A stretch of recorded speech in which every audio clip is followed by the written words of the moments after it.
Esse culto da ressurreição se dá há muitos anos e já foi chamado, e ainda é chamado de vez em quando, de culto do nascer do sol. E é interessante porque nem sempre o sol, né, o resplendor todo ele aparece. Às vezes o dia amanhece como hoje, né, encoberto de nuvens. Mas eu acredito que não haja ninguém aqui que duvide da sua existência, que ele está bem ali. Lá acima das nuvens, né, como um guardião sempre pontual, ele é uma testemunha viva do que acontece nesse planeta. Da mesma forma, aqueles que acreditam em Jesus sabem que mesmo sem poder vê-lo, tocá-lo nesse momento, o Senhor vive, soberano, governando as eras para todos sempre, como sempre foi. E é legal escutar uma música como hoje, porque ele vive, eu posso crer no amanhã. O que o autor da música quis dizer é que, devido ao fato de Jesus ter sido o primogênito da ressurreição, nós, aqueles que ele salvou através da sua graça, também seremos ressuscitados. Deus seja louvado por isso. Glória seja dada àquele que é o sol da justiça, o sol que não se apaga. Porque um dia, meu irmão, até esse astro aqui vai terminar, mas o Verbo que sempre existiu vai continuar regendo o novo, como regeu o velho. E eu gostaria de ler hoje Marcos 16, vou começar de 1 até o 4, que diz assim: Quando terminou o sábado, Maria Madalena, Salomé e Maria, mãe de Tiago, compraram especiarias aromáticas para ungir o corpo de Jesus. No primeiro dia da semana, bem cedo, ao nascer do sol, elas se dirigiram ao sepulcro, perguntando umas às outras: Quem removerá para nós a pedra da entrada do sepulcro?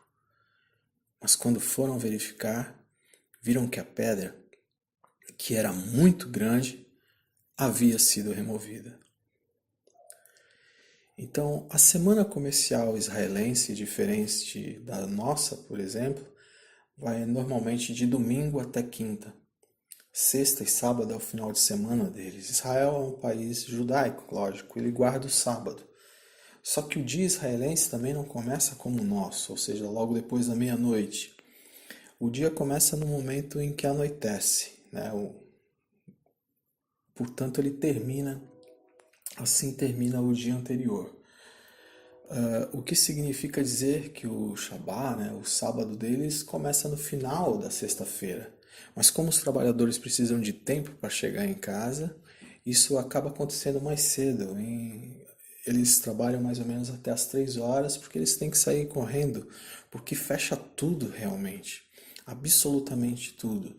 Né? Os transportes param, ônibus, trens, vans, tudo para. Sobram os táxis, poucos táxis nas ruas, deve ser de árabe. E como param os transportes, todo o resto é obrigado a parar em consequência. Cinema, teatro, restaurantes, os escritórios, as lojas, os supermercados e até alguns canais de TV e estações de rádio param de transmitir. O Shabbat significa cessar, tomar atento, se revigorar. Então, se é assim nos dias de hoje, imagina como foi nos dias de Jesus. O verso 2 revela que no primeiro dia de semana, bem cedo ao nascer do sol, elas se dirigiram ao sepulcro. Então, mesmo tendo a noite de sábado livre, já que o Shabat tinha terminado, as mulheres preferem ir nas primeiras horas do domingo, porque obviamente era mais seguro. O texto diz no verso 2 que elas compraram especiarias aromáticas para ungir o corpo de Jesus, o que era bem comum naquela época. Se hoje nós levamos flores ao velório, ao túmulo, naquela época eles levavam perfumes, especiarias para embalsamar o corpo. E lá vão elas, Maria Madalena, Salomé e Maria, mãe de Tiago. Provavelmente do grupo das mulheres eram as mais próximas, daquelas que seguiam e serviam a Jesus. Mas no caminho até a tumba, a grande preocupação que não saía da cabeça delas era que haveria uma pedra gigantesca, com mais de 2 toneladas para ser removida, O verso 3 diz: quem removerá para nós a pedra da entrada do sepulcro? Nós aqui no Brasil temos um grande poeta chamado Carlos Drummond de Andrade. Todo mundo já deve ter escutado ou lido a sua poesia chamada No Meio do Caminho. Eu vou recitar ela para vocês. Diz assim: no meio do caminho tinha uma pedra. Tinha uma pedra no meio do caminho. Tinha uma pedra no meio do caminho. Tinha uma pedra. Nunca me esquecerei desse acontecimento na vida de minhas retinas tão fatigadas. Nunca me esquecerei que no meio do caminho tinha uma pedra. Tinha uma pedra no meio do caminho. No meio do caminho tinha uma pedra. As pedras mencionadas nessa poesia, elas são classificadas como obstáculos, problemas que as pessoas encontram na vida, que é descrita nessa poesia como caminho. As pedras podem impedir a pessoa de seguir o seu caminho, avançar na vida. Então os versos nunca me esquecerei desse acontecimento na vida de minhas retinas tão fatigadas transmitem a sensação de cansaço por parte do autor, o desgaste que os problemas causam, que as preocupações causam. Possivelmente essas mulheres, assim como os discípulos, elas não tinham a expectativa de que Jesus haveria de ressuscitar. Por todo o caminho, embora o foco dessas mulheres fossem servir Jesus, havia preocupação que não saía da cabeça delas, que as atormentava sem parar, e a pouco dificultando essa missão dessas mulheres. Como é que uma pedra tão grande seria removida? O túmulo de Jesus era da família de José de Arimateia, um homem rico, um senador, um membro do Sinédrio Romano, que no começo era um discípulo tímido, secreto, que preferia se encontrar sem mostrar muita exposição, não é verdade? Como às vezes as pessoas vão para a igreja, saem antes do culto acabar, ou demoram para se batizar, não querem se expor muito, mas pouco a pouco ele vai se expondo e por fim ele faz uma confissão pública da sua fé, quando ele pede o corpo de Jesus para ser sepultado. Vale dizer que na época da crucificação, os condenados não podiam ser abrigados. Seus corpos eram jogados a céu aberto para apodrecer e serem devorados pelas feras. Mas como José era um homem de destaque na política da Judéia e amigo de Pilatos, ele pede o corpo para o governador, que atende ao pedido do amigo, desde que um forte destacamento romano guarde o túmulo até o terceiro dia para que ele não fosse violado pelos discípulos, é o que pensava Pilatos. O verso 5 diz assim: entrando no sepulcro, viram um jovem vestido de roupas brancas, assentado à direita, e ficaram amedrontadas. Finalmente não havia mais uma pedra no caminho entre elas e Jesus. Mas também não havia Jesus, mas um anjo. E as mulheres ficam, lógico, apavoradas. E tudo bem com isso, porque elas não esperavam o evento da ressurreição. Elas queriam apenas passar perfume no corpo de Jesus.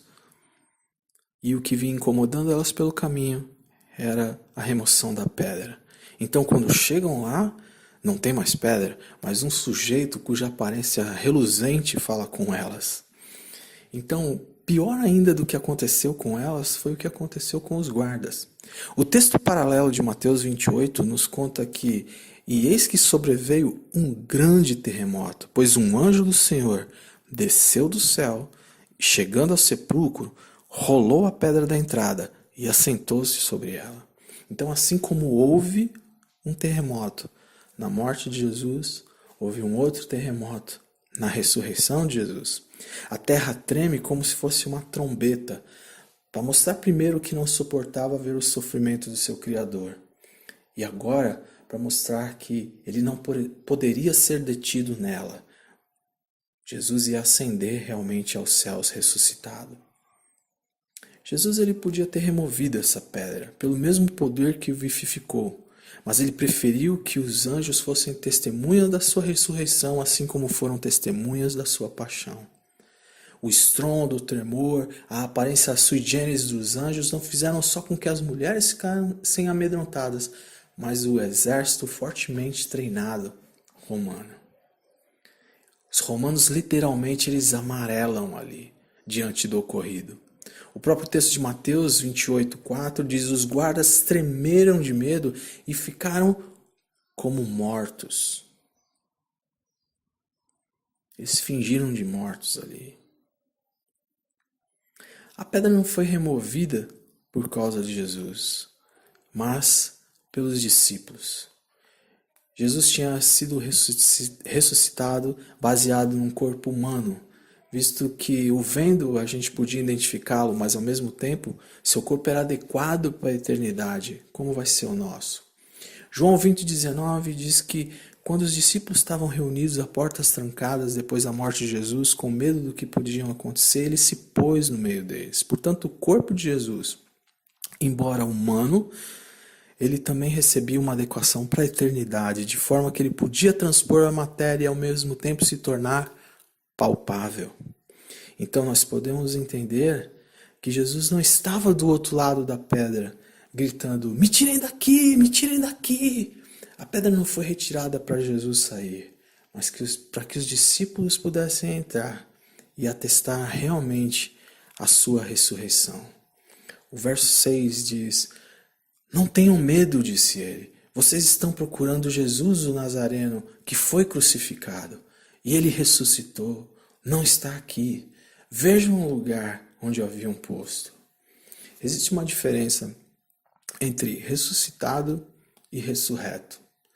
A Bíblia já nos deu alguns exemplos de pessoas que foram ressuscitadas. O filho da viúva nos dias de Elias, 1 Reis 17, Lázaro em João 11, ambos foram ressuscitados da morte, porém com o mesmo corpo. Eles voltaram a morrer. O corpo deles não era adequado para a eternidade ainda. Eles viveram suas vidas depois de ressuscitados, mas voltaram a morrer. Mas a ressurreição de fato que comentamos aqui não é apenas viver de novo, mas é viver de novo em um corpo baseado no nosso corpo antigo, mas adequado à eternidade. Jesus não foi o primeiro a ser ressuscitado, mas ele foi o primeiro ressurreto. E ser ressurreto significa literalmente aquele que ressurgiu perfeito, reto, aquele que pode ir adiante, cuja morte não pode segurá-lo. A ressurreição atestava que Deus não estava nem aí para o poder de Roma. O medo do poder de Roma foi completamente ignorado, pois os romanos colocaram um selo sobre a pedra e Deus foi lá e removeu a pedra através do anjo. Tanto judeus como romanos admitiam que o túmulo estava vazio. Ninguém podia encontrar ou mostrar o seu corpo, por isso o silêncio dos judeus é tão significativo quanto o falar dos cristãos. Mais tarde, Cristo aparece para mais de 500 pessoas em diferentes lugares, em situações diferentes. A maioria estava viva quando Paulo escreveu 1 Coríntios, 25 anos depois. A gente vê que Deus não queria manipular ninguém quando ele escolhe mulheres para que o vissem primeiro. Porque a gente sabe muito bem, através dos historiadores, que o testemunho de mulheres era considerado frívolo, não servia de nada. Eles não escutavam as mulheres. Se Deus quisesse manipular alguém, ele teria usado homens. Se os discípulos quisessem forjar alguma coisa, eles teriam usado outros homens. Mas Deus não estava nem aí para isso. E a evidência conclusiva que a gente vê contra a possibilidade de que os discípulos roubaram o corpo é a disponibilidade deles de sofrer até morrer por sua fé, crendo que realmente houve uma ressurreição do Senhor. Ninguém morre por causa de uma mentira. Jesus era Deus, pois ele disse para os judeus: destruam esse templo e eu o reconstruirei em 3 dias. Nenhum guru, líder religioso ou qualquer um teve ousadia para falar e atestar tamanha façanha. Por mais generosa que fosse a pessoa, boa aos olhos do homem, todos morreram um dia. Só Jesus venceu a morte. Gurus, filósofos, mestres de autoajuda, coaches, só ficam dizendo para você o que você tem que fazer. Jesus não fica dizendo o que você tem que fazer. Jesus fez por você. Ele morreu no nosso lugar. Eu gosto muito da ilustração que diz que um homem estava preso e morrendo na lama. Não conseguia sair daí. Então Buda, que estava passando por ali, ao vê-lo disse que a morte desse homem possa fazer com que a humanidade se volte para o seu interior, a fim de buscar uma alta espiritualidade. Depois de falar isso, ele foi embora com os discípulos e deixou o homem lá. Maomé, que também passava por ali logo depois, olhou para o homem e resolveu dar a ele uma palavra de sabedoria. E disse: bem, este era o desejo de Alá. E foi embora, seguiu seu caminho. Krishna, que constantemente meditava por ali, acreditando na reencarnação, olhou para ele e disse: e aí, parceiro, boa sorte da próxima vez. E foi embora. Somente Jesus, ao passar por ali, não disse nada.